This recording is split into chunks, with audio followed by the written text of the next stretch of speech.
Madame, bonsoir. Bonsoir monsieur. Merci d'avoir accepté de recevoir guinématin.com.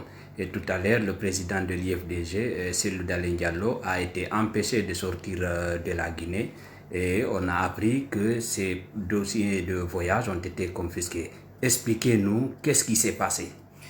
Pour expliquer les faits à destination des lecteurs et lectrices de Guinée Matin, il faut savoir que le président Cellou Dalein Diallo a reçu mandat de la grande famille libérale, l'international libéral dont il est le vice-président exécutif, de les représenter aux funérailles de feu Ahmed Bakayoko, Premier ministre ivoirien, et de porter un message de condoléances à son excellence Alassane Ouattara, au RHDP, qui est un membre actif de l'international libéral, à la famille de Ahmed Bakayoko ainsi qu'à tout le peuple de Guinée.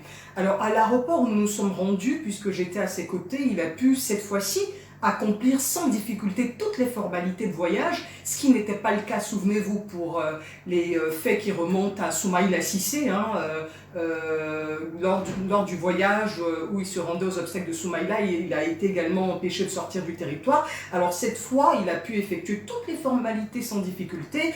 Il a pu passer la police de l'air et des frontières. Il est même resté 1 heure dans le salon lounge business de l'aéroport.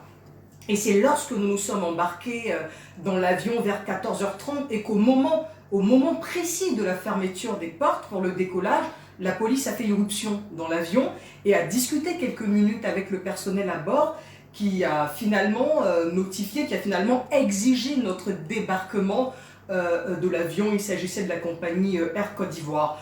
Le président Cellou Dalein Diallo s'est exécuté et à la sortie, un policier lui a retiré son passeport qui est à l'heure actuelle confisqué. Alors vous savez, Alpha Condé a dû sans nul doute être informé très tardivement qu'il voyagerait et il a donné les instructions de manière à ce qu'il puisse être empêché de sortir du territoire. C'est aussi ça la politique du gouverner autrement. D'accord. Mais est-ce qu'à cet instant, on vous a expliqué les raisons de ce refus? Aucune raison. Aucune raison. Cette interdiction intervient sans base légale. Aucun acte de nature administrative ou judiciaire ne vient motiver une telle décision. Aucun acte n'a été notifié au président Cellou Dalein Diallo et cela témoigne que c'est l'humeur du chef ici. Nous sommes dans un état de non-droit, nous sommes dans un état où l'arbitraire règne en maîtresse parce que c'est une violation flagrante de son droit du droit de circuler librement qui est garanti à tout citoyen. Et fondamentalement, il faut inscrire ce énième acte liberticide dans le cadre des exactions et des violations des droits et libertés qui sont dirigés contre l'UFDG, ses dirigeants. Donc si c'est de cette manière-là qu'ils comptent obtenir l'abdication ou la capitulation de l'UFDG jusqu'à la conquête de nos droits et libertés qui sont ainsi impunément confisqués par le régime d'Alpha Condé.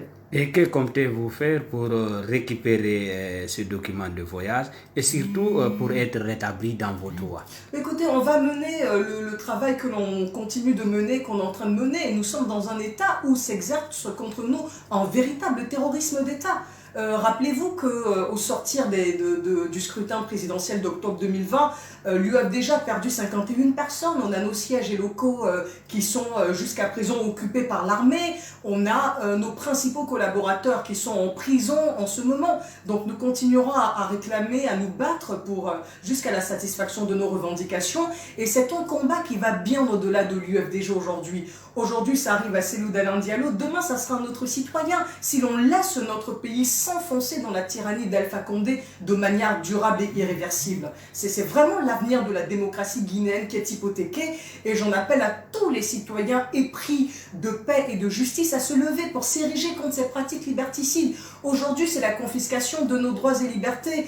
Aujourd'hui, ce qui est en train de se passer, c'est le déguerpissement des habitations et des commerces sans préavis, sans aucune indemnité, de manière sauvage, sans même parler du bien fondé de la démarche. Il faut voir le caractère inhumain et dégradant aussi. Aujourd'hui, c'est la fermeture illégale, unilatérale des frontières qui crée des pressions, de fortes pressions sur les ménages aujourd'hui. Donc on a toutes ces contraintes-là et je pense qu'il est temps pour le peuple de Guinée de se lever et de s'ériger contre ces pratiques dans notre âge. Alors, depuis votre retour, est-ce que vous avez notifié ce refus de voyage à l'international libéral et qu'est-ce qu'ils vous ont dit? Écoutez, l'international libéral est effectivement informé de cette interdiction de sortie du territoire et ils sont en train de prendre toutes les mesures qui peuvent être prises dans le cadre et les limites de l'organisation. Tout à fait. Alors, votre message de la fin? Mon mot de la fin, c'est dire que c'est une humiliation suprême pour le peuple de Guinée. On ne peut pas laisser faire ça, on ne peut pas laisser la tyrannie, après avoir vécu pendant 10 ans, après avoir vécu 10 ans de mauvaise gouvernance, 10 ans de privation, 10 ans de spoliation, 10 ans d'humiliation. À un moment donné, il faut que le peuple de Guinée dise non, stop, c'est pas possible, on ne peut pas continuer à être la risée du monde et à subir de telles violations de nos droits les plus élémentaires. Merci. Et je vous en prie, merci à vous.